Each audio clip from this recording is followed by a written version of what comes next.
ఆన్లైన్లో మనం ఏదైనా వస్తువు కొనుగోలు చేసిన తర్వాత అరే దీనిపై నేనెప్పుడు క్లిక్ చేశా అని చెప్పి షాక్ అవుతూ ఉంటారు. మనలో చాలా మందికి ఇలా జరిగే ఉంటుంది. భారతదేశంలో 290 పెద్ద యాప్లు చెక్ చేస్తే బయటపడింది ఈ కామర్స్ సంస్థల భాగోతం. 97% యాప్లు వినియోగదారులను మోసం చేసేందుకు డార్క్ ప్యాటర్న్స్ వాడుతున్నాయట.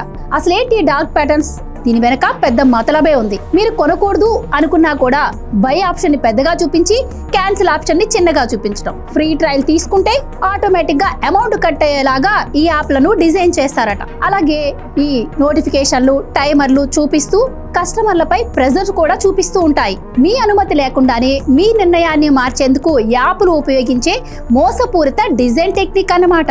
దీని ద్వారా వినియోగదారులు వాళ్ళకి తెలియకుండానే ఎక్కువ మొత్తంలో కొనేందుకు ఒప్పించేలాగా చేయటం. ఇక పండగ సీజన్ లో అయితే కస్టమర్లకు ఆఫర్లు, నోటిఫికేషన్ల ఆశ చూపి ఆ ఆశలో ఇంకా ఎక్కువ కన్ఫ్యూజ్ చేసి వాళ్ళకి కావాల్సింది వాళ్ళు సంపాదించేసుకుంటారన్నమాట.